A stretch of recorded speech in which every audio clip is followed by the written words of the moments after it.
Assalamualaikum warahmatullahi wabarakatuh. Perkenalkan, saya Siswanto, calon guru penggerak angkatan 10 dari SD Negeri Nguok, Kecamatan Modo, Kabupaten Lamongan. Kali ini saya akan menyampaikan aksi nyata dari modul 1.4, yaitu tentang budaya positif. Atas bimbingan dan arahan dari fasilitator, yaitu Bapak Endar Priyo Sulistyo, dan juga dari pengajar praktik Ibu Isparwati dan Ibu Wiwi Widyastuti. Video kali ini adalah tentang diseminasi atau penyebaran pemahaman kepada rekan guru di SD Negeri Nguok, Kecamatan Modo, Kabupaten Lamongan. Warahmatullahi wabarakatuh. Alhamdulillahirabbil alamin. Wassalatu wassalamu ala asyrofil anbiya'i wal mursalin Sayyidina Muhammadin wa ala alihi washabihi ajmain. Amma ba'du. Yang saya hormati rekan-rekan kepala SD negeri yang kebetulan bisa hadir pada pertandingan ini, di antaranya Pak Aryono, Pak Cito, dan Bu Tria. Yang saya hormati Bapak Ibu dan Guru SD Nguok, Ibu-ibu, tuan guru TK, PAUD. Syukur alhamdulillah waktu kita panjatkan kepada Allah SWT, karena pada pagi hari ini kita masih diberikan nikmat kesehatan, kesempatan sehingga bisa hadir bersama-sama di ruangan ini dalam keadaan sehat walafiat. Salam salam juga tetap tercurahkan kepada Rasulullah Muhammad SAW. Bapak Ibu yang saya hormati, seperti yang saya sampaikan tadi, saya beri saja. Pada hari ini saya selaku kepala sekolah juga dan juga selaku calon guru penggerak angkatan 10 dari SD Nguok, SD kita tercinta, dalam rangka memenuhi tugas pada modul 1.4, yaitu diseminasi budaya positif, di mana saya harus melakukan aksi nyata dalam bentuk berbagi pengalaman, berbagi praktik baik dalam rangka menyebarkan pemahaman dan penerapan tentang visi budaya positif di berbagai sekolah. Nah, kenapa ini dipandang perlu penting? Karena kita sebagai pendidik di lingkungan sekolah harus sebisa mungkin menciptakan suasana lingkungan budaya positif, khususnya di kelas masing-masing. Jadi saya menganggap bahwa walaupun ini tugas saya pribadi, tetapi ini juga penting untuk panjenengan semuanya. Jadi saya mohon untuk hari ini meluangkan waktu maksimal nanti sampai siang ya. Jangan khawatir, itu di depan sudah ada kotak snack masing-masing, silakan sambil dinikmati. Jadi pada hari ini saya akan melakukan diseminasi, menyebarkan pemahaman dan penerapan pengalaman budaya positif. Nah, untuk konsep budaya positif itu ada beberapa hal yang harus kita sampaikan pada hari ini ya. Jadi konsep ini budaya positif itu yang pertama perubahan paradigma belajar, kemudian disiplin positif, nilai-nilai kebajikan, kebutuhan dasar manusia, kemudian motivasi perilaku manusia, posisi kontrol guru, keyakinan kelas, dan yang terakhir adalah ketiga, restitusi. Mungkin beberapa diantaranya mungkin ada yang sudah mendengar istilah kata-kata yang sudah saya sampaikan. Lalu beberapa mungkin juga terlihat asing. Apa itu mungkin motivasi, keyakinan kelas, ada segitiga, restitusi dan sebagainya. Nanti akan kita sampaikan, misalnya kita bahas satu persatu. Sebelum itu biar lebih semangat, anak-anak biasanya kan semangat pagi, luar biasa, gitu ya, biar lebih semangat. Semangat pagi, luar biasa. Lamongan, Modo, berarti ya sekarang, bahagia, ganti calon berarti. SD Nguok, cetar bergaya, Nguok berjaya. Ya, lanjut, selingan. Kita Kita bahas satu persatu biar nanti waktunya tidak lama. Yang pertama adalah perubahan paradigma belajar. Nah, kita tahu bersama bahwa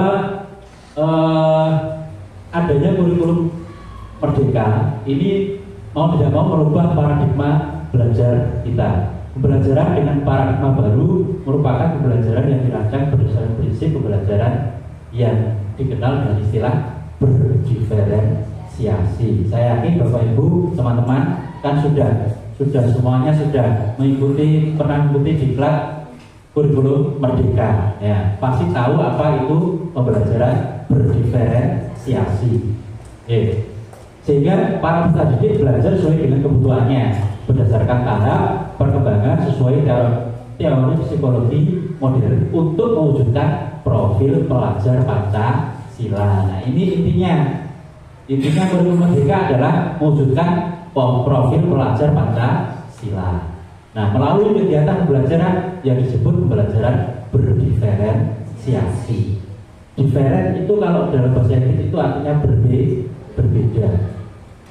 Nah, jadi kalau pembelajaran berdiferensiasi itu, jadi pembelajaran menyesuaikan dengan kebutuhan peserta didik. Nah, walaupun dari TK, PAUD, SD itu anak-anak pasti kondisinya berbeda-beda. Ada yang pemahamannya melalui penglihatan sudah cukup, visual, betul, visual. Kemudian ada lagi yang audio melalui pendengaran. Kemudian ada yang kedua-duanya, ya, audio visual, ada yang kinestetik. Nah, kita lanjut. Nah, berkaitan dengan perubahan paradigma ini ada sebuah untuk menganalogikan bagaimana paradigma kita itu berubah. Nah, dengan kegiatan misalnya ada seorang A dan B dengan misalnya saling berhadapan-hadapan, ya. Kemudian mengepalkan tangan masing-masing. Kalau tidak ada tulisan berarti bayangkan saja dalam genggaman Bapak Ibu itu sebuah catatan, sebuah hal yang sangat penting bagi Bapak Ibu yang harus dengan pertahankan. Nah, salah satu mencoba untuk membujuk, bahkan merayu atau menghardik, menyuap atau memaksa, mengancam untuk dengan membuka kepala tangan yang isinya sesuatu yang sangat berharga tadi. Nah, saya tidak akan mempraktekkan, tapi saya yakin kalau itu miliknya jenengan benar-benar sesuatu yang berharga, pasti jenengan akan berusaha mempertahankan. Ya, karena itu sesuatu yang berharga. Nah, begitu pula walaupun jangan diancam, dirayu, disuap, kalau itu benar-benar dengan berpegang teguh terhadap tadi sesuatu yang berkata tadi, saya yakin tidak akan membuka apalagi memberikan. Nah, ini buktikan bahwa kita perlu memahami miskonsepsi tentang teori kontrol, terutama berkaitan dengan murid. Ya. Tadi yang saya sampaikan tadi itu bahwa kita tidak bisa mengontrol orang lain. Walaupun dengan menyuruh membuka temannya, terus kalau bukaan tak kayak duit berapapun yang kamu mau, atau saya ancam, itu ancaman itu bukan berarti kita bisa mengontrol seseorang. Ya, jadi ilusi bahwa guru mengontrol murid. Guru itu sebenarnya nggak bisa mengontrol murid. Jadi yang bisa mengontrol itu adalah dirinya sendiri walaupun masih murid. Ya, jadi itu sebenarnya hanya ilusi saja bahwa guru mengontrol murid. Kemudian ilusi juga bahwa semua penguatan positif efektif dan bermanfaat. Padahal kita memberi penguatan positif, efektif, bermanfaat itu sebenarnya juga ilusi. Artinya bisa saja terjadi, bisa saja tidak. Kemudian ilusi juga bahwa kritik dan membuat rasa bersalah mampu menguatkan karakter, apalagi membuat murid kita merasa bersalah. Nah, pasti tidak akan menguatkan karakter, karena membuat merasa bersalah. anak-anak kita membuat merasa bersalah. Kemudian ilusi juga bahwa orang dewasa berhak memaksa. Nah, itu sebenarnya miskonsepsi atau pemahaman yang salah terkait dengan teori kontrol. Bahwa kita bisa mengontrol orang lain. Yang bisa mengontrol kita itu diri kita sendiri, bukan orang lain. Walaupun ada rayuan, bujukan, itu sebenarnya hanya ilusi. Keputusan terakhir tetap ada pada diri kita masing-masing. Lanjut. Nah, perubahan paradigma stimulus respon dari teori kontrol itu menunjukkan siapa sesungguhnya yang memiliki kontrol. Nah, kita mencoba mengubah orang agar pandangan sama dengan kita. Padahal sebenarnya kita berusaha memahami pandangan orang lain tentang dunia. Jadi ketika kita mencoba untuk mengubah agar orang lain itu sama berpandangan seperti kita, itu sebenarnya kita bukan mengontrol dia, tapi kita berusaha untuk memahami pandangan orang tersebut. Kemudian perilaku buruk dilihat sebagai suatu kesalahan. Nah, ya kan? Saya pribadi sendiri juga sebelum mengikuti pendidikan bergerak ini juga berpandangan seperti itu, ya, bahwa perilaku buruk itu dilihat sebagai suatu kesalahan. Yakin ya? Saya yakin Bapak Ibu semua juga seperti itu. Nek sing berperilaku buruk pasti itu suatu kesalahan. Tapi ternyata tidak. Semua perilaku baik itu baik atau buruk itu memiliki tujuan. Nah, itu teori kontrol. Kemudian orang lain bisa mengontrol saya, hanya Anda yang bisa mengontrol diri Anda sendiri, ya betul. Jadi orang lain tidak bisa mengontrol. Saya bisa mengontrol orang lain, Anda tidak bisa mengontrol orang lain.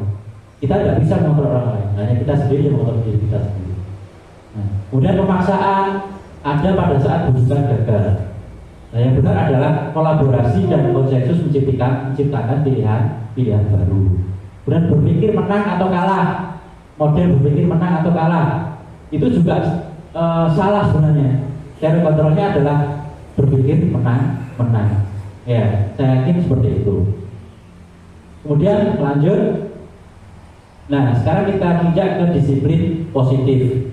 Sebelum saya lanjutkan, mungkin dari Bapak Ibu kalau mendengar kata disiplin itu dalam bayangan Bapak Ibu kira-kira bagaimana? Tepat waktu, apalagi mungkin dari disiplin, kita harus disiplin. Bayangan Bapak Ibu kira-kira apa selain tepat waktu? Apa? Taat aturan. Ya, apalagi mungkin pasti gambarannya kan yang apa? Baik-baik, mentaati aturan, tepat waktu. Kemudian juga mungkin ada analogi ke militer seperti itu, karena kan disiplin kalau TNI, Polri seperti itu. Nah, kita lihat sebenarnya kata disiplin itu berasal dari kata disiplina yang artinya belajar. Disiplin mengacu pada disiplin diri yang memiliki tanggung jawab terhadap apa yang dilakukannya berdasarkan nilai-nilai yang diyakini. Nah, kalau disiplin positif itu merupakan salah satu cara penerapan disiplin yang bertujuan untuk menumbuhkan kesadaran serta memberdayakan peserta didik tanpa imbalan, penghargaan, ancaman atau hukuman. Nah, ini yang susah. Kita kadang kan ingin mendisiplinkan anak-anak, tapi dengan apa? Memberikan imbalan, penghargaan, atau bahkan anak rada bandel diancam atau ada hukuman, sanksi. Nah, ternyata itu bukan yang dikatakan disiplin positif. Ya, bahkan imbalan penghargaan pun tidak diperbolehkan. Nah, ini yang menarik. Makanya di sini perlu saya sampaikan karena ini merupakan sesuatu yang baru bagi saya pribadi, juga mungkin bagi Bapak Ibu semuanya. Ya, sebagai pendidik tujuan kita adalah menciptakan peserta didik yang memiliki disiplin diri sehingga mereka berperilaku mengacu pada nilai-nilai kebajikan universal dan memiliki motivasi intrinsik. Motivasi intrinsik itu motivasi yang berasal dari dalam dirinya sendiri. Jadi kalau kita mendisiplinkan anak-anak orang lain, itu tidak boleh anak itu melakukan karena bujukan atau imbalan atau ancaman kita, tapi melakukan dengan kesadaran pribadi. tapi itu memang sangat sulit. Apalagi mungkin anak-anak PAUD, TK, nah seperti itu. Contoh seandainya anak disiplin mengikuti upacara kan ya berarti itu Pak termasuk itu tadi. Ya. Lah ya, berarti kan kita masih menggunakan apa? Walaupun misalnya anak-anak kita suruh upacara, harus tepat waktu seperti ini. Secara tidak sadar kita juga masih memberikan apa? Pemaksaan, gitu. Ya, padahal itu sebenarnya tidak boleh. Tapi realitanya kita melakukan seperti itu sehari-hari. Nah, gitu. Nah itu yang monggo kita sedikit pelan-pelan, monggo kita apa? Perubahan cara berpikir kita bahwa untuk mendisiplinkan anak agar motivasi itu berasal dari dalam dirinya masing-masing, itu tidak menggunakan penghargaan, hukuman atau bahkan ancaman pemaksaan.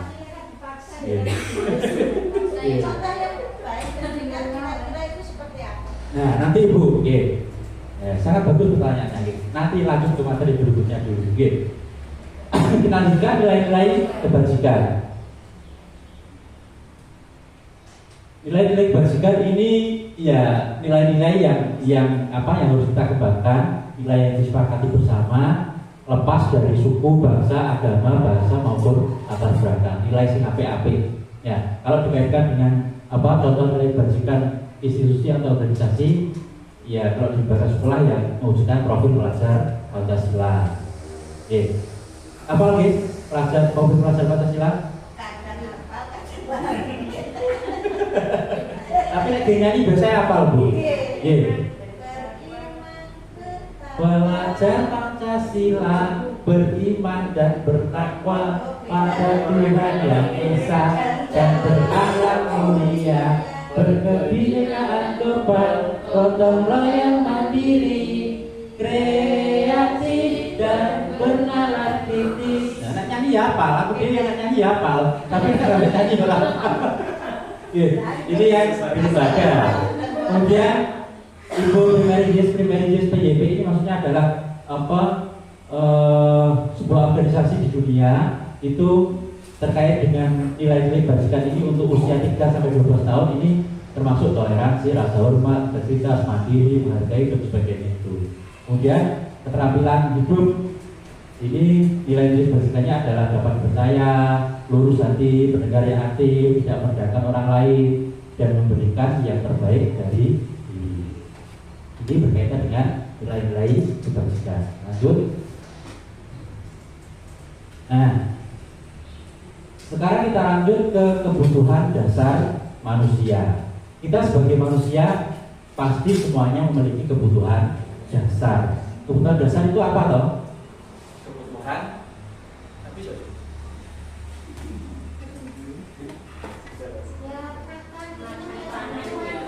Ya, maksudnya kebutuhan yang harus dipenuhi, kebutuhan pokok dasar, ya.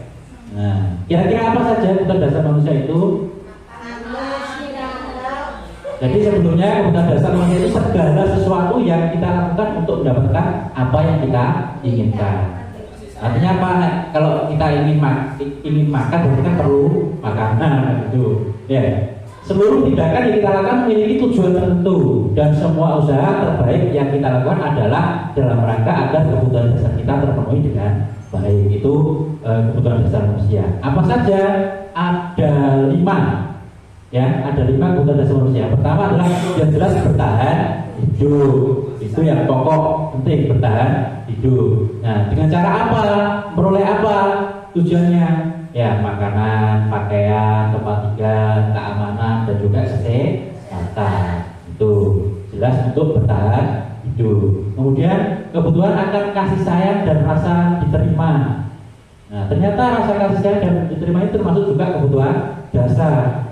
Diwujudkan dengan apa? Ya, rasa diterima, diperdulikan, kemudian berbagi, kerjasama, atau menjadi bagian dari kelompok tertentu, baik itu di lingkungan keluarga, masyarakat, ataupun yang lainnya.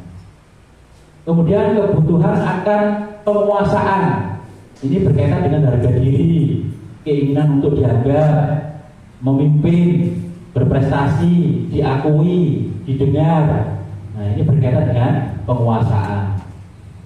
Kemudian kebutuhan yang keempat adalah kebebasan.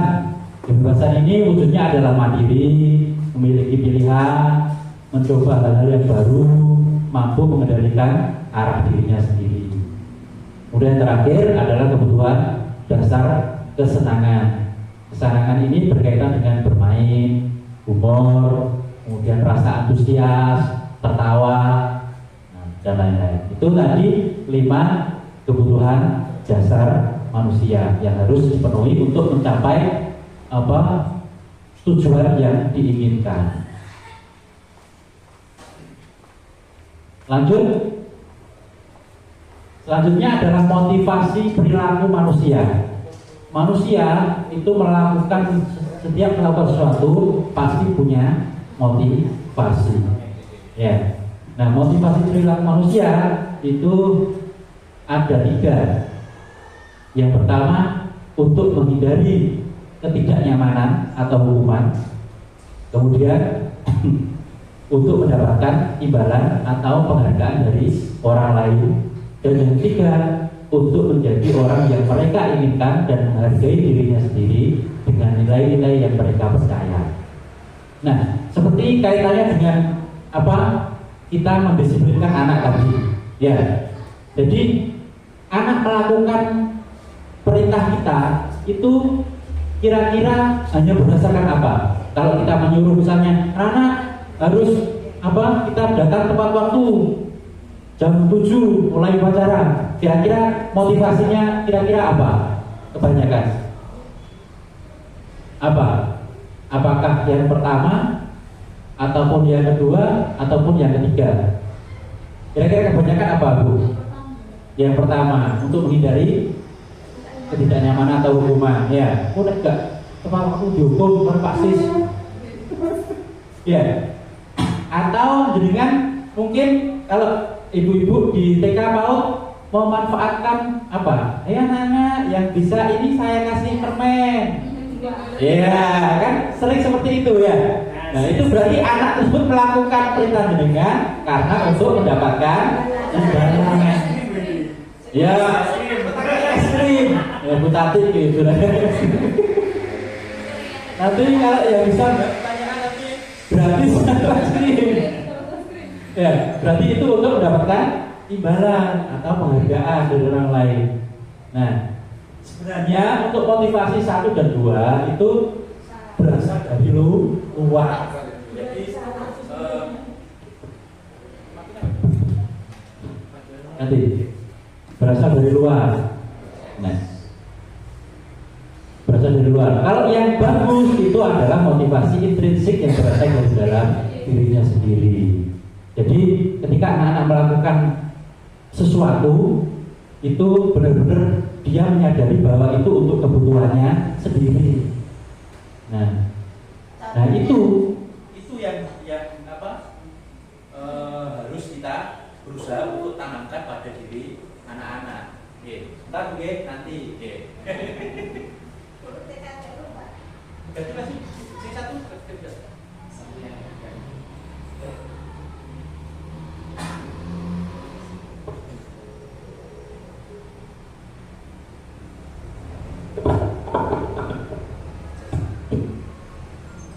lanjutkan. Jadi ini berkaitan dengan istilah merdeka. Kalau ini fotonya siapa? Iya, Dewan Loro, dikenal dengan apa? Bapak Pendidikan. Istilah yang kata-kata yang beliau ajarkan pada kita, terutama di pendidikan apa? Sebelumnya itu, masa langsung tulis daya apa? Engarso Sutulodo, Engadyo Manungkarso, Tukuri Handa Yani. Hanya saja yang dipakai untuk semboyan terutama di pendidikan itu yang Tukuri Handa Yani. Karena inti dari kalau Engarso Sutulodo artinya apa? Engarso Sutulodo di depan berikan contoh. Engadyo Manungkarso Ayo, Madio apa? Di tengah, di lingkungan apa? Memberikan apa? Semangat, dorongan. Nah, Tuturi Handayani ini menjadi ending dari semuanya itu adalah apa?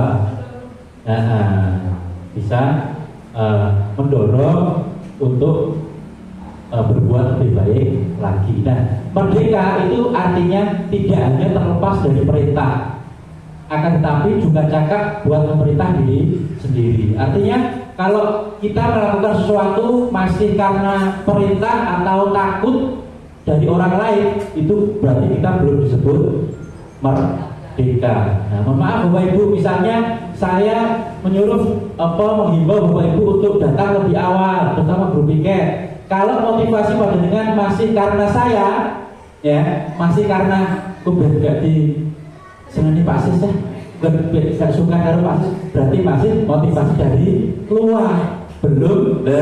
Ya kan, si guyu berarti sekali.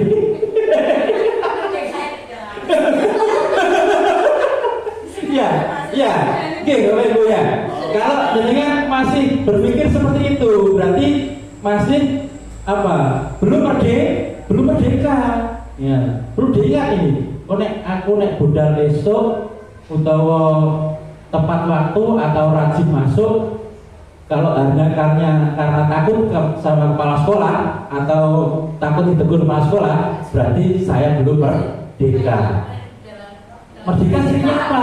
Selain hanya tidak terlepas dari perintah, itu bisa mengontrol perintah dirinya sendiri. Artinya apa? Kalau jenengan mungkin berangkat pagi, oh ya wis tugasku, karena saya sadar sebagai pendidik harus memberikan contoh pada anak-anak.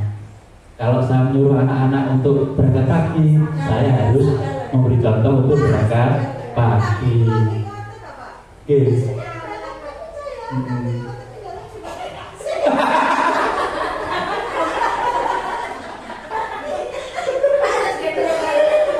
Pasti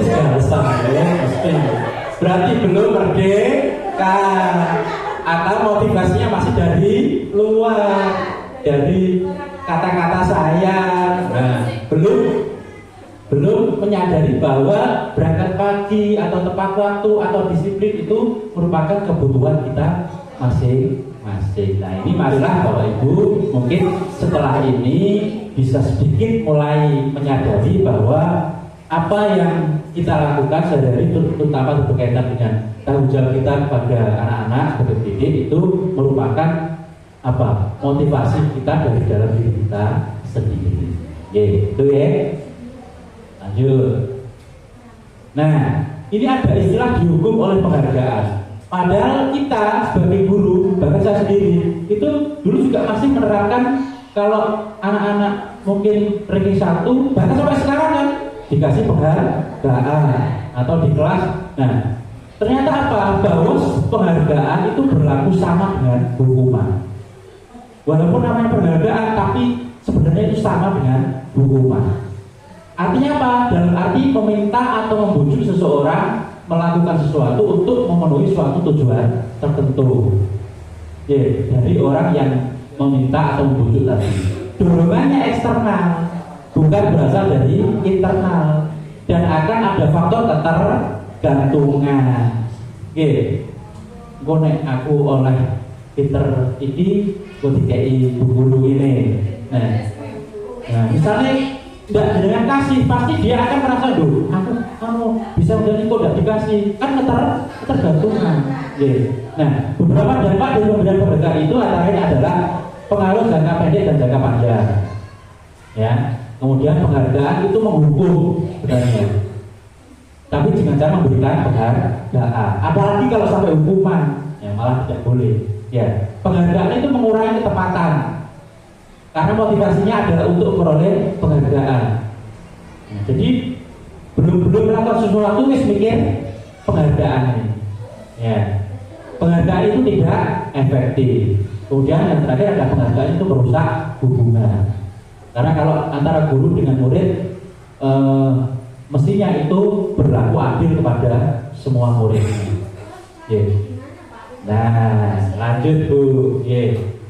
Nah, caranya untuk mengapresiasi itu gimana? Bentuk program bagi apresiasi itu. Nah, caranya adalah beberapa hal itu beri pengakuan secara khusus. Artinya kalau mungkin ada anak-anak di dalam kelas yang menonjol berprestasi, itu pengakuannya secara khusus.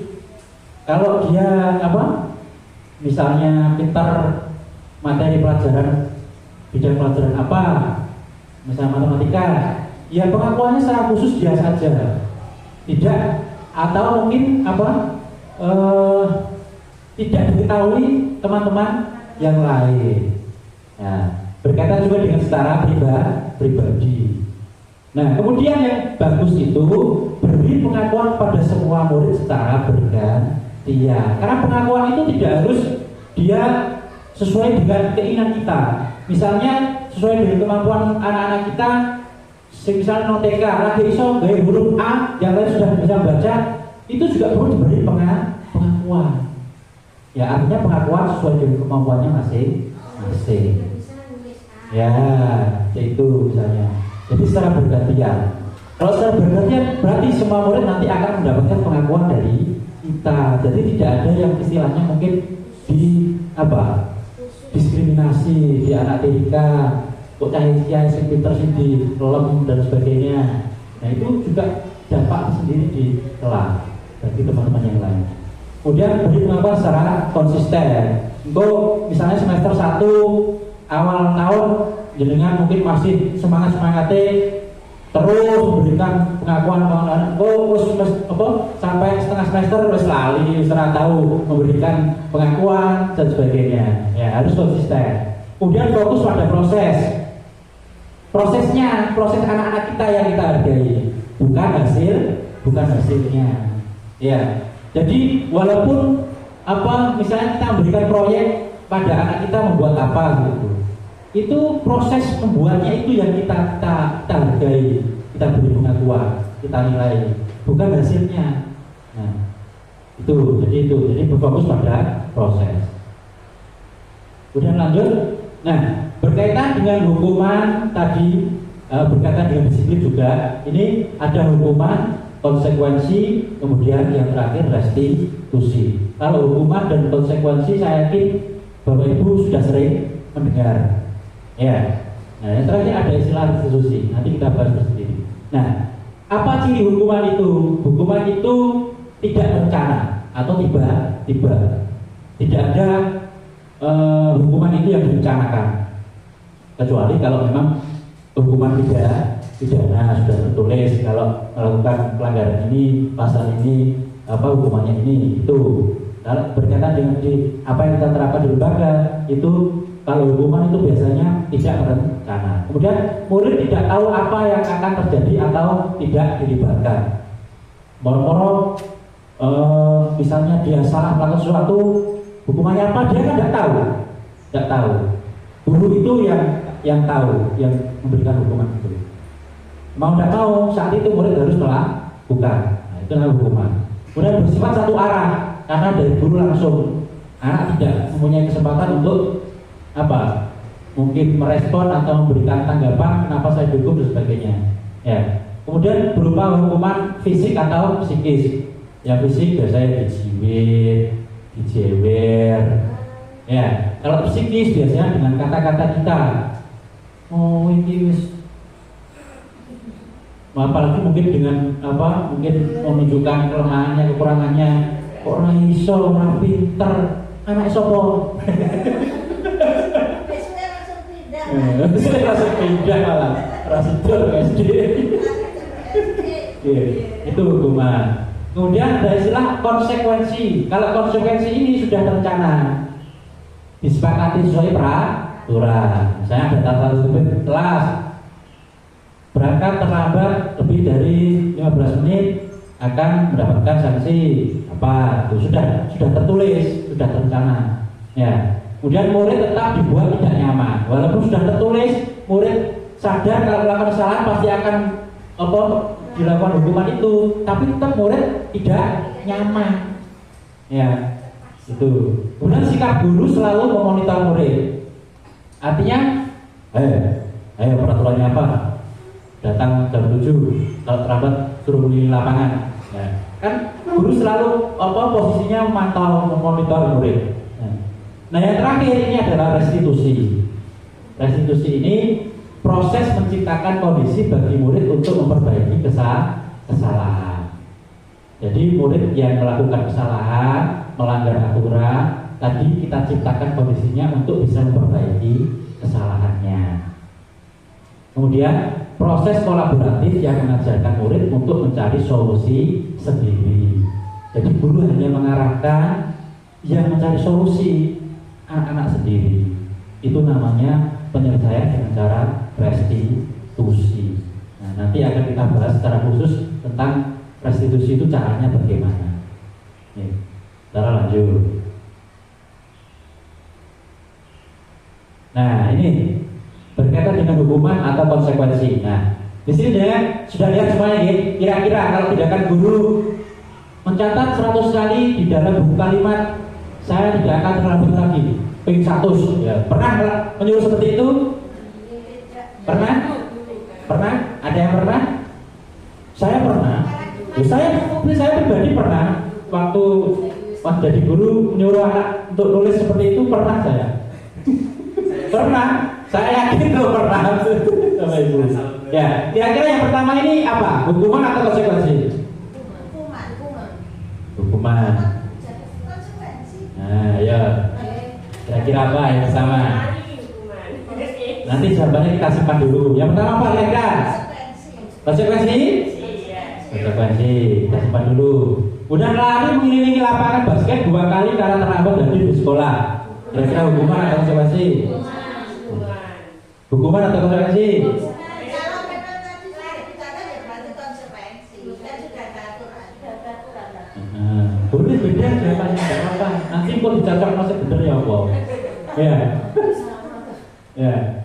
Ada hukuman, ada konsekuensi. Kemudian murid diminta untuk push up 15 kali karena tidak menggunakan masker ke sekolah. Konsekuensi. Ayo, apa kira-kira? Iya, banyak COVID, terus banyak COVID. Pakai masker, ya. Ya, murid diminta untuk push up 15 kali karena tidak menggunakan masker ke sekolah. Kira-kira hukuman atau konsekuensi? Konsekuensi. Ya, simpan saja. Kemudian menggantikan kertas tugas teman yang telah dicoret-coret.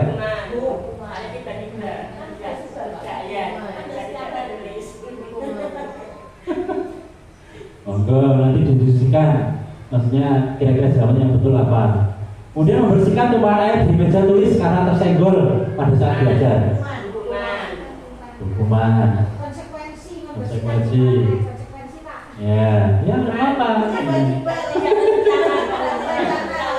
Kata kuncinya bukan hanya itu, Bu. Kata kuncinya bukan hanya tiba-tiba atau tidak atau terencana, ya.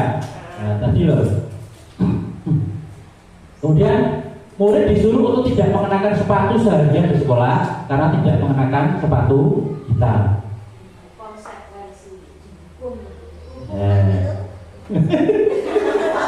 Memang mirip Bu, memang mirip antara hukuman dan konsekuensi. Ya.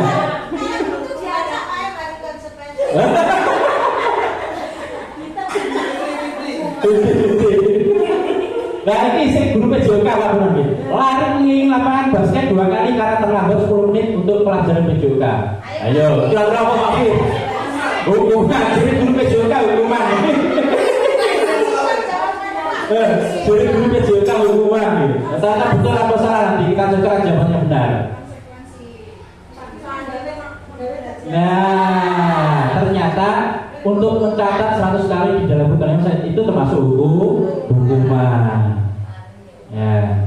Kemudian lari di lapangan bola basket 2 kali karena terlambat hadir di sekolah itu juga hukuman. Ya. Kemudian diminta push up 15 kali tidak menggunakan masker juga hukuman. Ya. Nah, kalau menggantikan kertas tugas teman yang telah dicoret-coret itu konsekuensi karena perbuatan sendiri. Iya, bertanggung jawab untuk mengganti. Kemudian membersihkan tumpahan air juga segitu karena menyenggol tadi, konsekuensinya adalah dia harus membersihkan. Ya. Kemudian murid disuruh tidak mengenakan sepatu sayap, itu juga hukuman. Ya, kan biasanya langsung. Ya. Kemudian lari mengelilingi lapangan tadi, kenapa kok tidak hukuman? Ayo. Tadi kamu jawab hukuman ya. Kenapa kok tidak hukuman? Kenapa kok yang betul ada konsekuensi? Ya, kenapa?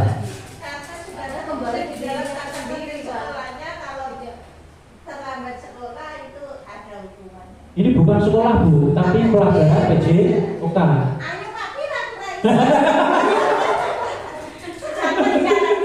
Ya, kuncinya ini Bu. Ya, kata kuncinya karena itu untuk khusus mata pelajaran PJOK. Berarti kan sudah di lapangan basket. Ya, sudah di lapangan basket bahwa kalau untuk pelajaran khusus PJOK-nya maksudnya. Jadi konsekuensi kalau terlambat khusus mata pelajaran PJOK tadi mengelilingi lapangan basket 2 kali. Ya, karena mata pelajarannya diajarkan juga PJOK berkaitan dengan fisik. Nah, itu konsekuensi. Oke. Udah lanjut. Nah, ini perbedaannya ya, perbedaannya. Kalau hukuman itu sesuatu yang menyakitkan harus terjadi. Tapi kalau konsekuensi sesuatu memang harus terjadi. Kemudian membuat anak sakit fisik atau hati dalam jangka waktu lama. Kalau konsekuensi membuat anak merasa tidak nyaman saja karena melaksanakan konsekuensinya tadi. Anak membenci disiplinan, itu hukuman. Tapi kalau konsekuensi anak menghargai disiplin karena sudah ada aturannya, konsekuensinya kalau tidak melakukan ini berarti kena ini. Nah, gitu. Walaupun karena paksaan. Nah, gitu. Paksaan, kemudian konsekuensinya stimulus atau respon dari tanggapan masing-masing. Kemudian mendorong anak menyakiti diri sendiri, itu kalau hukuman.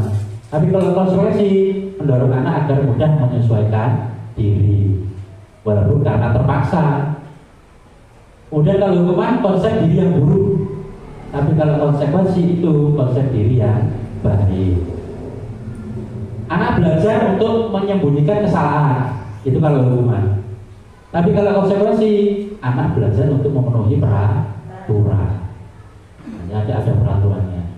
Kemudian kalau hukuman, marah, rasa bersalah, dipermalukan, merasa tak dihargai. Tapi kalau konsekuensi, kehilangan hak, dibuat tidak nyaman, diasingkan untuk sementara karena terpaksa melakukan konsekuensi dari peraturan tadi. Nah, itu perbedaan hukuman dan konsekuensi. Lanjut. Nah, sekarang kita masuk pada posisi kontrol seorang guru. Ada 5 posisi kontrol kita sebagai seorang guru. Yang pertama adalah penghukum. Ya, bahasanya penghukum. Ya, berarti guru sih senengannya menghukum. Kemudian membuat merasa bersalah dengan kata-kata, ya, walaupun kata-katanya terlihat tidak marah, tapi sebenarnya membuat merasa bersalah. Kemudian posisi sebagai teman, dekat dengan anak-anak, ramah, anak-anak juga dekat dengan gurunya, itu posisi teman. Kemudian posisi sebagai pemantau ini orang kok terus mantau bukan, Pak Sis gitu. Kemudian terakhir adalah manajer. Nah, kita bahas satu persatu dari tabel ini secara langsung ya. Kalau penghukum itu biasanya menghardik, menunjuk-nunjuk, menyakiti, menyindir. Itu posisi guru sebagai penghukum. Ya. Nah, biasanya guru berkata, kalau kamu tidak melakukannya, awas ya, rasakan. Ya. Ayo Pak Bedul, ayo. Ya. Ayo. Coba biasa. Ayo.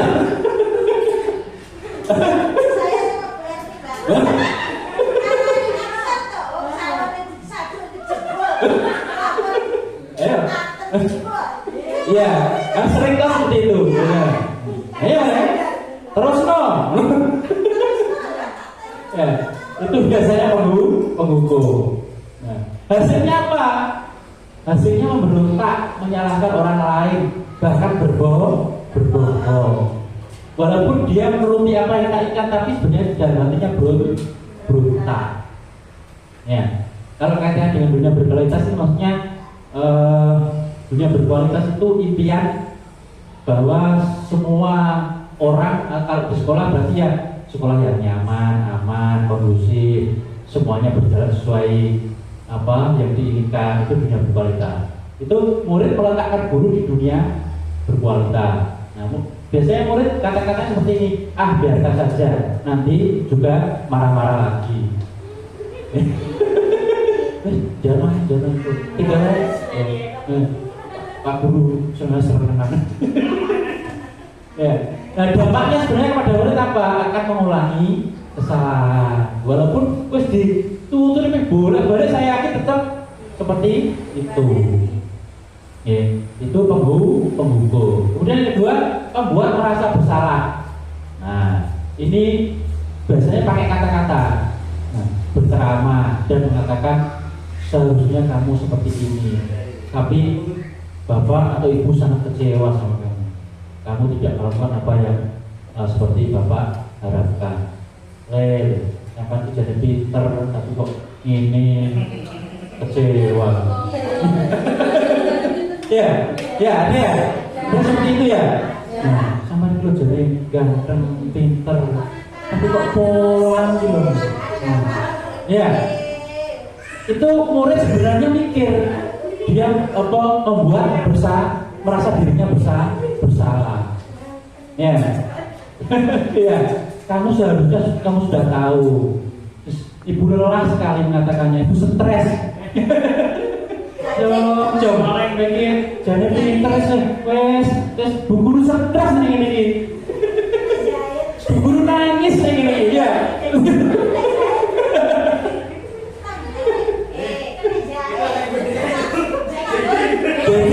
Kena jadi.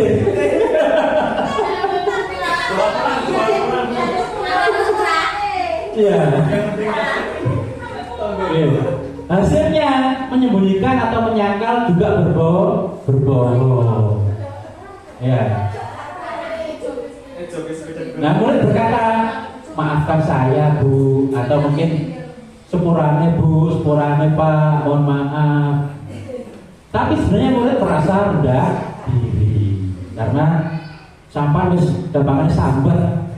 Wes bu guru nangis, ini bu guru stres, ini ngerasa kowe tok iki. Itu posisi pembuat merasa bersalah. Nah, yang seterusnya posisi sebagai teman. Nah, ini membuat alasan-alasan untuk muridnya. Ayolah, lakukan demi ibu, lakukan demi bapak. Masa kamu tidak mau? Nah, ini kita posisinya biasanya akrab karo muridnya. Ya, demi Pak Guru ya. Ya, aku Pak Guru ya.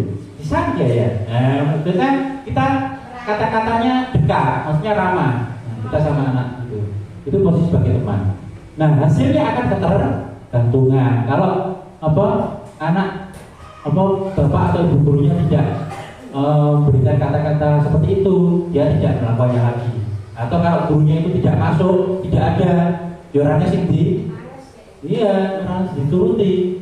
Nah, misalnya busuk dekat dengan salah satu murid siapa, busuk meramu cah wis orang belum dituturi liyane, nurutnya karo busuk to. Ya, ada tau seperti itu ya. Nah, karena dia dekatnya menganggap teman salah satu guru saja. Ya, tuh. Kemudian posisi pemantau ini menghitung dan mengukur. Guru biasanya menerapkan peraturannya.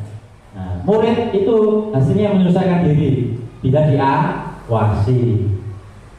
Nah, berapa banyak bintang yang saya peroleh, berapa pengalaman yang harus saya tulis itu ada aturan-aturan yang diterapkan. Kalau misalnya mengerjakan ini, murid akan mendapatkan ini. Kalau tidak mendapatkan ini, akan dilakukan seperti ini. Itu misalnya apa peraturannya kalau hari Senin tidak menggunakan sepatu warna hitam, kamu sudah tahu kan?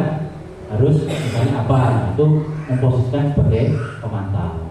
Jadi lebih ke menerapkan peraturan. Tuh. Nah yang terakhir adalah posisi sebagai manajer. Nah ini yang bagus ya. Posisi manajer itu mengajukan pertanyaan-pertanyaan. Apa yang kita yakini? Apa yang bisa kamu kerjakan untuk memperbaiki masalah ini? Misalnya sama apa kalau kok budaya kok awan terus. Nah misalnya Pak dulu ini Pak. Terus caranya piye beda kali Pak. Kita menggali dari anak itu sendiri. Turunnya sore Pak. Nah berarti kamu harus tidur lebih awal. Jadi kita kuatkan pribadi anak itu walaupun melakukan kesalahan, tapi kita juga memberikan kesempatan untuk mencari solusinya dari dirinya sendiri. Ya, jadi murid dampaknya akan mengevaluasi dirinya bagaimana cara memperbaiki dirinya sendiri, bukan atas paksaan dorongan dari kita. Kita hanya memfasilitasi, membimbing, mengarahkan untuk murid tersebut mencari solusinya sendiri. Ini 5 posisi kontrol. Nah, untuk posisi penghukum dan membuat merasa bersalah ini termasuk dikategorikan identitas gagal karena kontrolnya itu dari luar, bukan dari dalam. Nah, kemudian untuk posisi teman dan pemantau ini dikategorikan identitas berhasil atau sukses walaupun kontrol dari luar. Nah, karena tidak menghindari hukuman karena mengharapkan imbalan atau ketergantungan pada orang lain. Dan yang terakhir itu adalah identitas berhasil atau sukses karena mengontrol dari dirinya sendiri, posisi manajer atau menghargai dirinya sendiri. Lanjut. Nah, ini contoh penerapan posisi kontrol guru tadi. Nah, kasusnya adalah siswa tidak memakai atribut lengkap saat upacara bendera. Nah, kalau sebagai penghukum jelas, ayo hormat pada bendera selama 1 jam. Mergo tidak gaya diksi misalnya, tidak memakai sepatu warna hitam. Kalau posisi kita sebagai penghukum, nyuruhnya pasti seperti ini contohnya, hormat pada bendera selama 1 jam. Kalau buat merasa bersalah, berapa kali ibu bapak harus memberitahu kamu selalu saja mengecewakan ibu atau bapak. Terus pikirole wis kan gula balik. Ya tahu, nek Senin Senin butuh gawe sepatu warna hitam. Ya. Ibu kecewa, bapak kecewa sama kamu. Nah, itu membuat merasa bersalah. Kemudian kalau sebagai teman, perkataannya contohnya seperti ayo dong ikuti aturan sekolah, tolong bantu ibu bapak ya, sekali ini saja, ya sudah tidak apa-apa, lain kali jangan berbuat seperti ini lagi. Jadi ya, bisa nyetir ya, bisa dia sebaliknya ya, itu biasanya posisi sebagai teman ya, bisa nyetir ya sampai terus sepatu putih ya, terus sebenarnya sebaliknya ya. Anak tidak dihukum tapi diberi kata-kata seperti itu sebagai teman. Kalau sebagai pemantau, nah, kamu sudah melanggar peraturan sekolah, kamu tahu konsekuensinya. Setelah upacara kamu beri atributnya ke koperasi dan jangan ulang lagi. Itu berarti di sekolahnya sudah punya aturan kalau pada saat upacara tidak pakai atribut lengkap, disuruh beli atribut di koperasi. Itu sebagai pemantau. Yang terakhir sebagai manajer, apakah kamu tahu kesalahanmu? Kira-kira bagaimana kamu buat ini? Anak-anak dipanggil, sama tahu kesalahan sampai nopo. Dia nanti akan menggali dirinya sendiri. Ya Pak, karena tidak memakai sepatu warna hitam. Terus caranya piye? Terus caranya piye? Enggak salah mana? Nah, besok akan memakai sepatu warna hitam. Nah, kenapa hari ini tidak pakai sepatu? Karena mungkin sepatunya masih basah, dicuci. Terus caranya piye? Berarti lupa kalau waktunya Senin pakai warna hitam, harusnya jauh-jauh ini harus dicuci. Jadi anak akan menggali solusi dari dalam dirinya sendiri. Itu posisi kita sebagai manajer. Manajer itu kan pengelola, ya, memanage. Lanjut. Nah, ini contoh posisi kontrol apakah aku. Nah, kalau kata-katanya seperti ini kira-kira apa? Kamu tidak pernah benar melakukannya. Kira-kira apa tadi? Penghukum, membuat merasa bersalah, teman, pemantau, atau manajer. Kalau kata-kata seperti ini, kamu tidak pernah benar melakukannya. Kowe kira tahu bener nek lakoni kowe. Ya. Cara bahasa Jawa itu, kowe iki salah ora tau bener. Nek dikongkon iki, mesti salah ya. Nah, kira-kira apa? Posisi apa ini? Apa? Afif. Penghukum. Ada lagi? Pemantau. Apa gue ini? Pemantau. Apa Pak Jun? Kira-kira? Gue kira tahu bener nek kakon ini mesti salah ya. Hah? Lah ya posisinya penghukum, pembuat merasa bersalah, teman, pemantau atau manajer. Apa beda sih? Pembuat merasa bersalah. Coba kita cek jawabannya betul apa.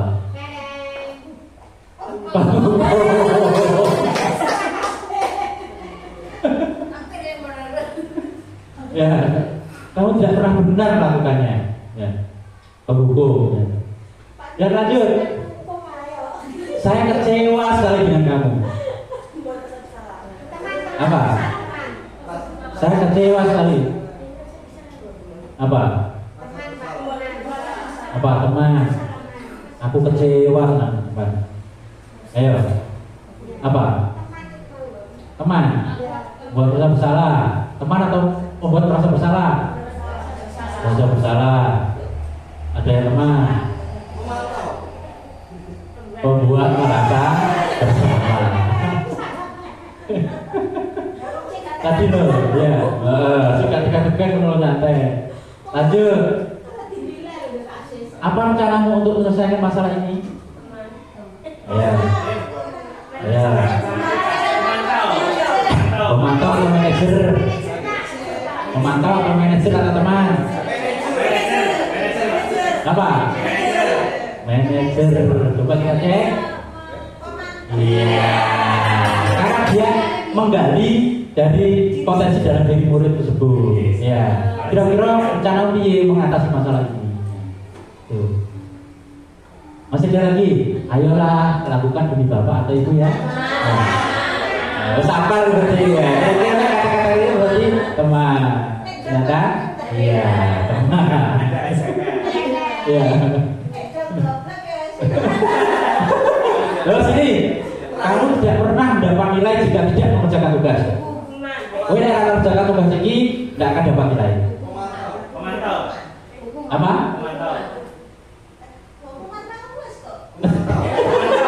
Bisa jadi ada double orang harus kok urut sisi. Apa kira-kira? Di situ ada kata. Ada hukuman, ada pemantau. Nah, di pasir pemantau. Kita cek.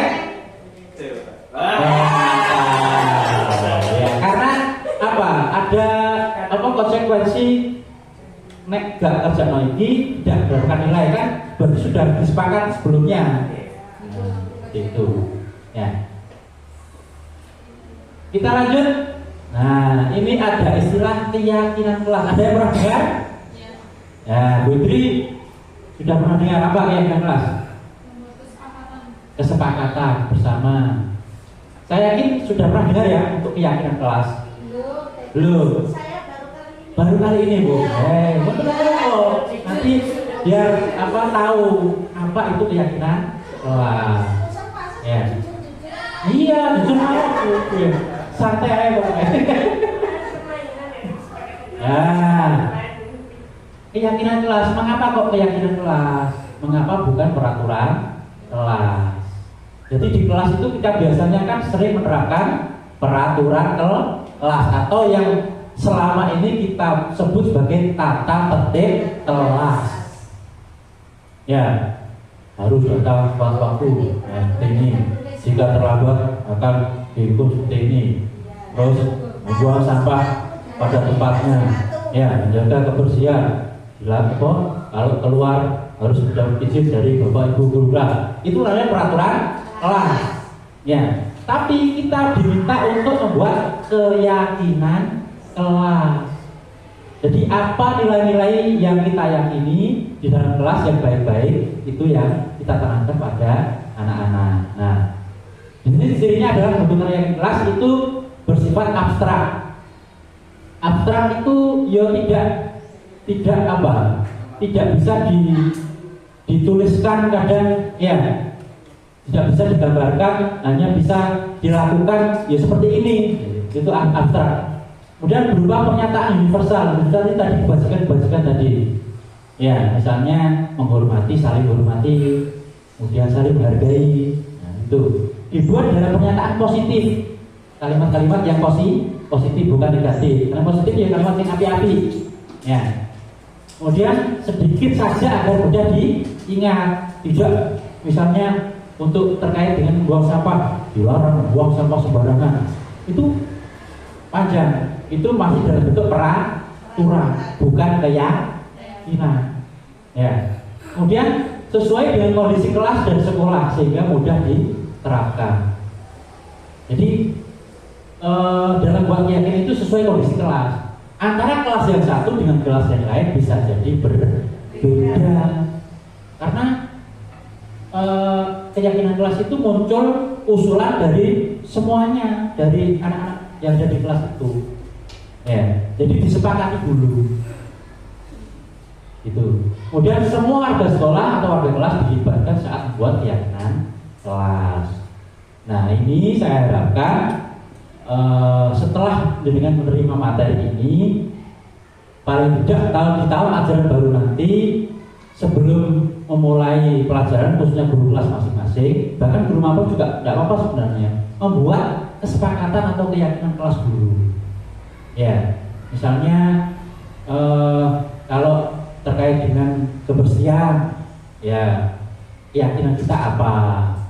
Anak-anak biar pembelajaran nyaman, misalnya boleh lesehan, monggo. Itu kesepakatan keyakinan kelas masing-masing. Yang penting anak-anak merasa nyaman. Nah, itu dalam hal-hal yang perlu perhatian dalam pembentukan keyakinan kelas.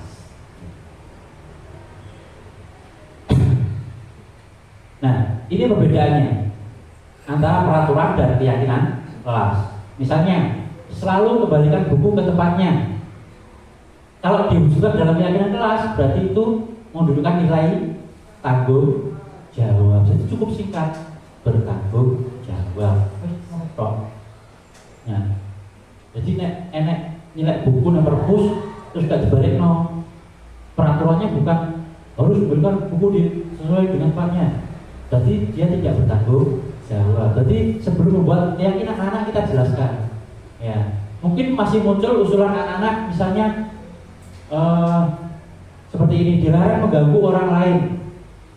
Ya, itu wujud masih peraturan. Tapi kalau dalam bentuk keyakinan itu istilahnya adalah menghormati orang lain. Kalau masih kata-kata dilarang itu kan kalimat negatif.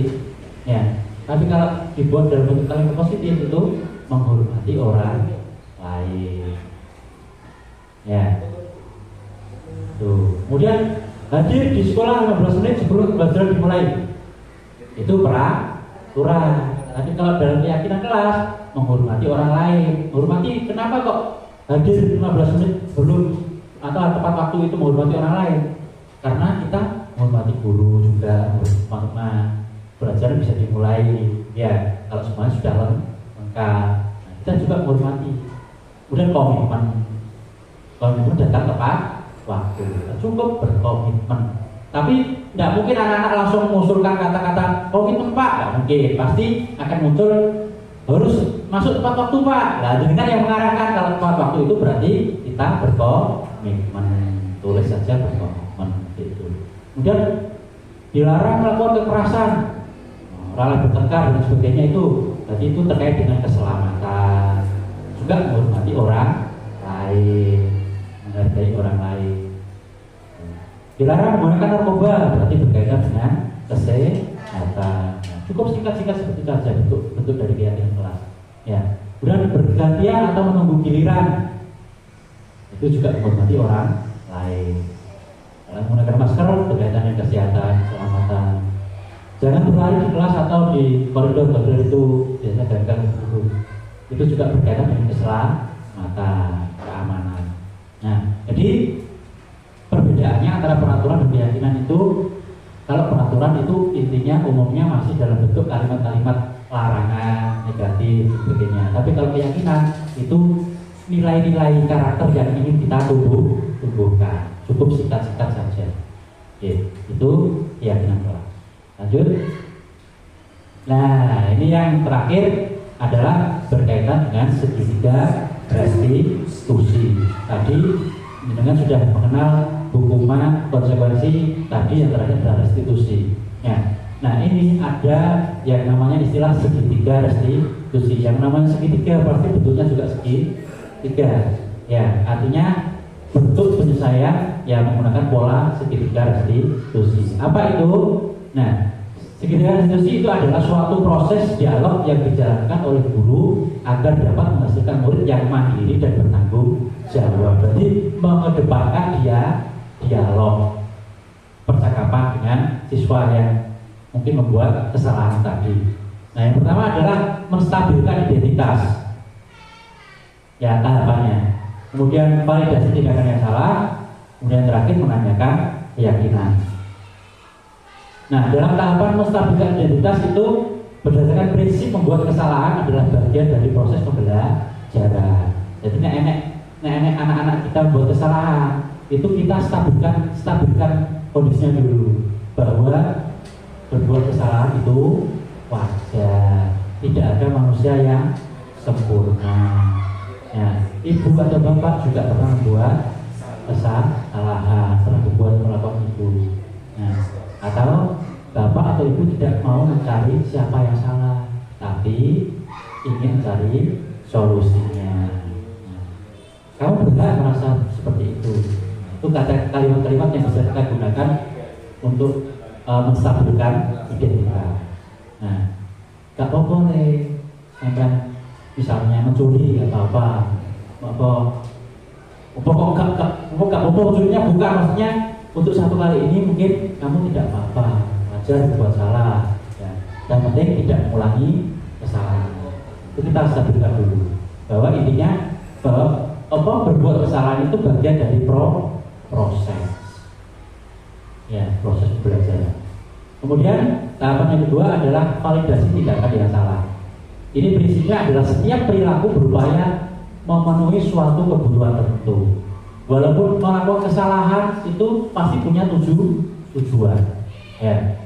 Kamu pasti punya alasan mengapa melakukan itu. Seperti contoh tadi kasus mencuri misalnya, sama nyolong kena apa kalian? Ya, pasti dia punya alasan. Saya yakin itu. Ya, pasti dia punya alasan. Ya, bukan bisa ngoni atau mungkin tidak pernah dikasih uang jajan sebagainya. Kita bisa menggali seperti itu. Nah, kenapa ini penting? Ya, karena di SD itu kan tidak ada guru BK. Semua guru itu bisa berfungsi sebagai guru BK atau BB. Bukan hanya guru kelas, tapi guru mapel juga bisa.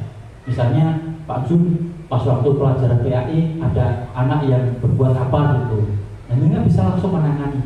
Ya, dia melakukan kesalahan apa, dengan cara validasi tindakan salah tadi. Kemudian ini cara contoh-contoh kalimat. Padahal kamu bisa melakukan yang lebih buruk dari ini. Nah, misalnya enek bocah mangkel mergo dicontek pekerjaannya dicontek. Akhirnya menggebrak meja apa nyuruh mejane koncone. Tidak apa untungnya sampai orang berbuat yang lebih buruk dari ini. Nah, itu kita validasi tindakannya salah. Kemudian kamu patut bangga karena telah melindungi sesuatu yang penting kamu melakukannya karena mempertahankan sesuatu yang penting bagimu. Itu contoh-contoh kalimat yang bisa kita gunakan dalam tahapan validasi tindakan yang salah. Jadi intinya setiap perilaku itu pasti mempunyai tujuan, ada sesuatu untuk memenuhi kebutuhan tertentu. Walaupun dia berbuat salah atau baik, pasti punya tujuan ya untuk memenuhi kebutuhan tertentu tadi. Kemudian terakhir adalah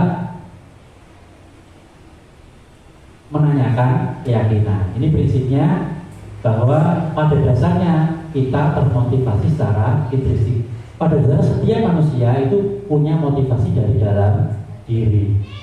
Ya, misalnya kalau ada yang di dalam kelas melakukan pelanggaran atau tidak menyepakati aturan, nah apa keyakinan kelas kita?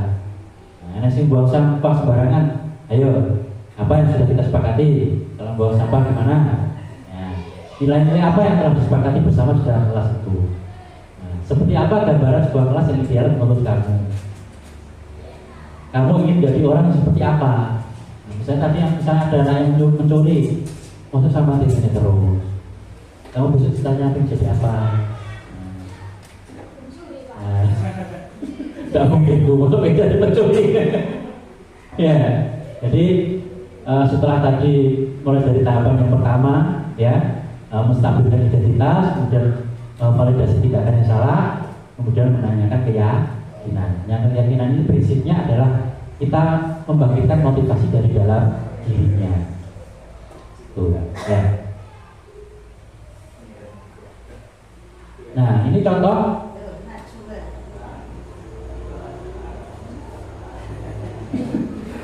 Ini contoh penerapan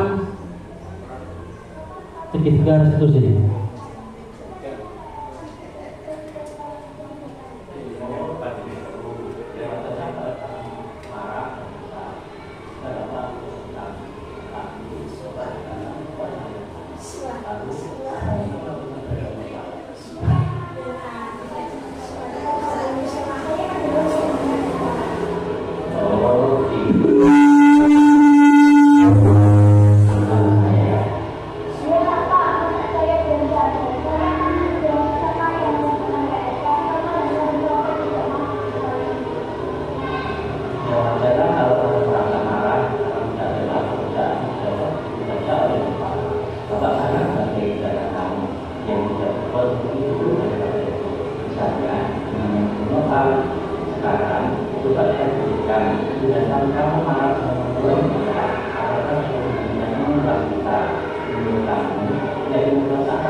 Jadi Bapak Ibu, walaupun ini hanya acting, tapi ini contoh bagaimana kita menerapkan segitiga restitusi. Jadi contoh pada kasus ini itu Najwa ini tidak terima pekerjaannya itu selalu dicontek oleh temannya yang namanya Nova. Ya, jadi walaupun bukan hanya pekerjaan rumah, tapi pekerjaan di kelas juga selalu dicontek. Ini salah satu contoh kasus saja. Ya. Nah akhirnya Najwa sampai menggebrak meja, mejanya didorong. Nah itu juga walaupun dia mempertahankan karena tidak ingin dicontek, tapi apa yang dilakukan Najwa itu juga salah. Ya, nah caranya dengan seperti itu tadi, ya, menstabilkan tadi, ya, tentang identitasnya. Bahwa setiap orang pasti pernah berbuat kesalahan, ya, wajar berbuat seperti itu. Kalau bapak jadi kamu pasti juga berbuat hal yang sama, gak terima kalau pekerjaannya dicontek. Nah, ya iyalah Pak. Tuh ya. Nah, tapi dari situ kita mencoba menggali solusi untuk terkait dengan kesalahan yang dilakukan tadi. Ya, bahwa ada nilai saling menghormati yang dilanggar oleh kedua. Ya, saling menghargai antar teman. Ya, artinya solusinya apa? Dia menemukan nek sampai dicontek koncoan meneh, dia tidak mengebrak meja, tidak mendorong meja, tapi melaporkan ke bapak ibu guru. Kan tidak sampai berbuat yang seperti tadi. Ya, itu solusinya. Dia menemukan solusi dari dalam dirinya sendiri. Nah, harapannya kita sebagai pendidik juga seperti itu. Ketika ada permasalahan siswanya masing-masing di kelasnya masing-masing, kalau ada sebuah kesalahan, kita mencoba menggali solusinya dari dalam dirinya masing-masing. Bukan kita memberikan solusi, tapi kita hanya mengarahkan, membimbing untuk dia mencari solusinya sendiri. Nah, seperti itu. Ya, itu kalau posisi kontrol kita sudah menerapkan sebagai manajer dengan cara penerapan segitiga restitusi.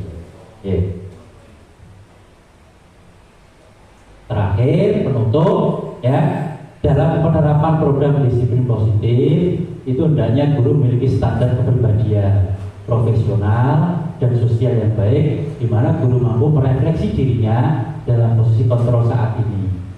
Bagaimana perjalanan dirinya sebagai among. Manajer itu kalau bahasa sehari-hari, ya, itu dia sebagai among, ngemong, lebih pintar ngomong. Nah, itu istilahnya sebagai manajer. Kalau di kelas dengan pintar ngomong, murid-muridnya baik itu dimong itu sing nakal atau sing pintar, itu berarti sebenarnya sudah menerapkan sebagai posisi among atau manajer yang menuntun murid-muridnya menjadi insan yang mandiri, merdeka, dan bertanggung jawab. Nah, itu intinya. Jadi untuk menerapkan disiplin positif itu semuanya tadi saling berkaitan. Ya, saling berkaitan. Ada kebutuhan dasar yang harus dipenuhi tadi, mandiri dan sebagainya. Kemudian motivasi apa kalau kita disiplin tadi? Apakah hanya karena perintah atau mendapatkan imbalan, atau misalnya nek sampai budal besok tak kayak biji api, nanti SKP kinerjanya PMM tak kasih di atas ekspektasi. Ya, berarti itu motivasi dari luar, bukan dari dalam. Ya, jadi itu saling berkaitan. Ya, jadi untuk membuat lingkungan disiplin positif itu antara tadi ya posisi kontrol, kemudian posisi kita sebagai manajer sebagainya, itu semuanya saling berkaitan. Ya. Nah, harapannya Bapak Ibu, teman-teman semuanya, saya sendiri juga baru mendapatkan ilmu ini setelah mengikuti pendidikan guru penggerak ini, bahwa kok enak penghargaan kok sebagai hukuman, ya seperti itu. Jadi baru menyadari bahwa mungkin selama ini yang kita laksanakan itu belum sesuai. Nah, paling tidak melalui diseminasi ini yang saya lakukan ini, panjenengan semuanya sedikit memperoleh pemahaman bahwa paradigma yang kita lakukan selama ini pada proses pembelajaran ke anak-anak itu masih kurang tepat. Ada hal-hal yang perlu diperbaiki. Nah, perbaiki dari mana? Dari dalam diri kita masing-masing. Cukup sekian. Ada kurang lebihnya mohon maaf. Itu yang bisa saya sampaikan. Mudah-mudahan bermanfaat walaupun hanya sedikit. Mari kita jadikan acara diseminasi ini sebagai bentuk refleksi untuk semuanya, bahkan saya pribadi juga, agar ke depan nanti bisa menjadi pendidik-pendidik, guru-guru yang bisa lebih baik lagi. Ini siratul mustaqim, saya kirim. Assalamualaikum warahmatullahi wabarakatuh.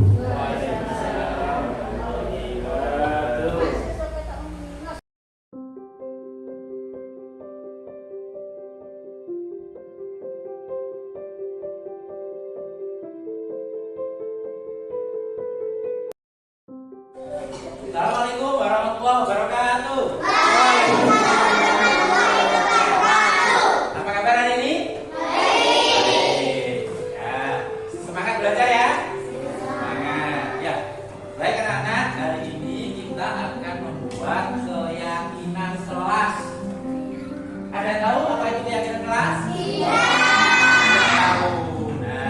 Nah, aku jelaskan ya. Keyakinan kelas itu ya hampir mirip-mirip sekali dengan peraturan kelas. Tahu ya kalau peraturan kelas? Tahu. Ada ya peraturan kelas kita?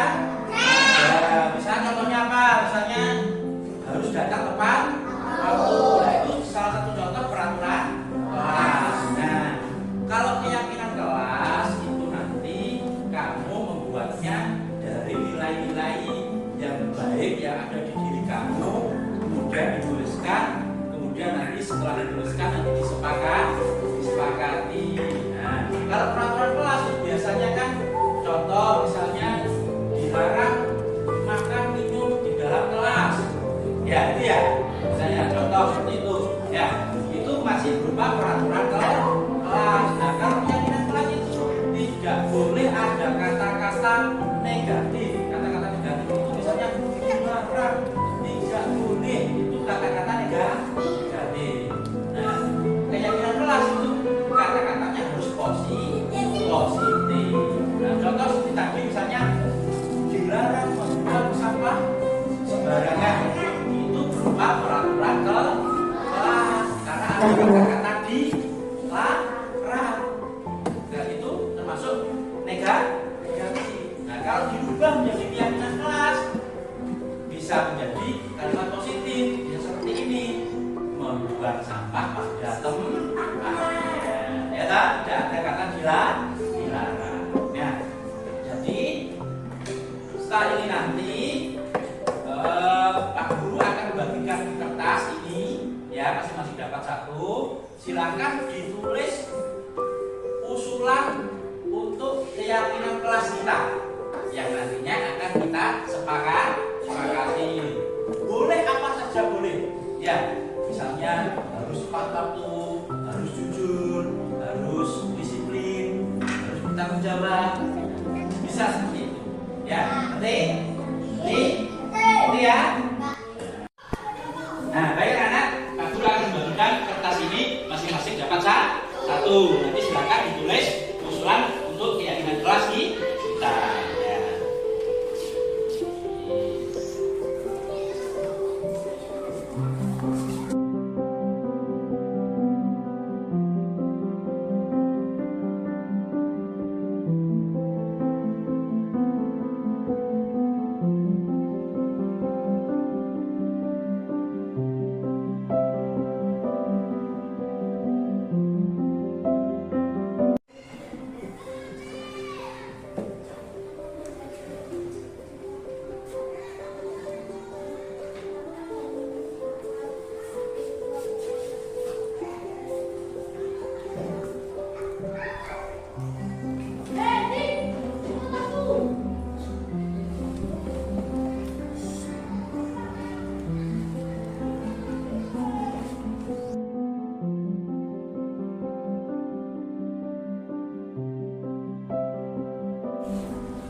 Oke, anak-anak sudah semua? Sudah. Nah, kalau begitu sekarang kalau semuanya sudah menuliskan keyakinan kelasnya yang diusulkan di kelas kita, silakan ditempel satu persatu ke papan di depan, ya. Mulai dari sini.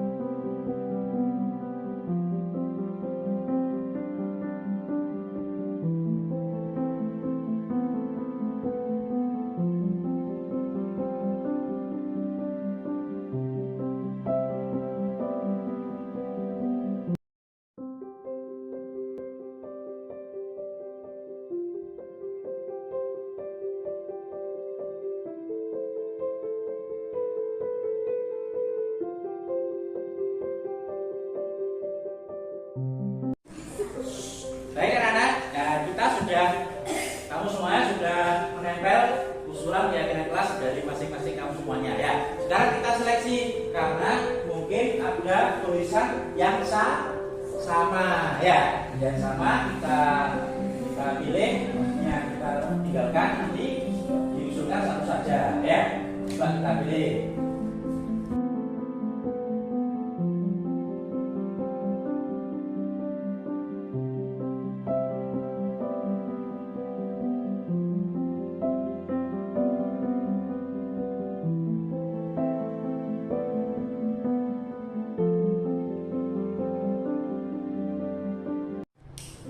Baik anak-anak, ini sudah Pak Guru seleksi mana-mana yang sama ya.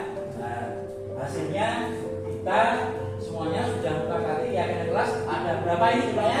12. Ya, coba saya bacakan satu. Datang tepat waktu, bermain di halaman, rajin belajar, jaga kebersihan, benarkan penjelasan guru, jujur ketika ujian, izin guru ketika keluar kelas, angkat tangan ketika bicara, saling hormati, disiplin, mengerjakan tugas tepat waktu, menghargai teman.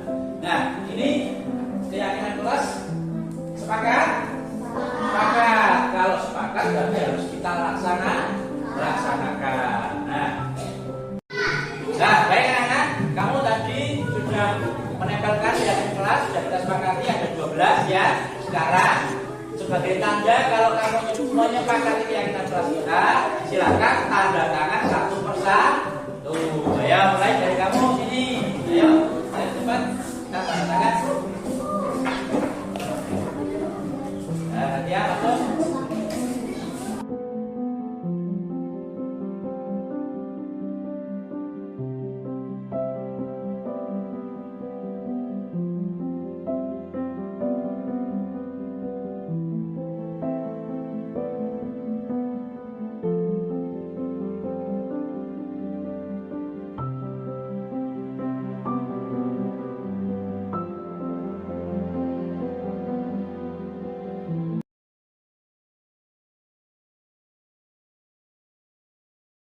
Hai, Assalamualaikum. Saya Safira dari kelas 4. Hai, Assalamualaikum. Nama saya Akila dari kelas 4. Hai, Assalamualaikum. Nama saya Azam dari kelas 4. Halo, nama saya Riko dari kelas 4.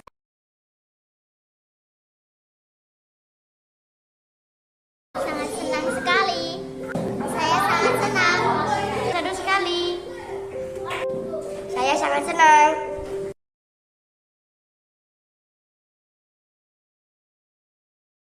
Sangat penting. Penting sekali. Sangat penting. Sangat penting sekali.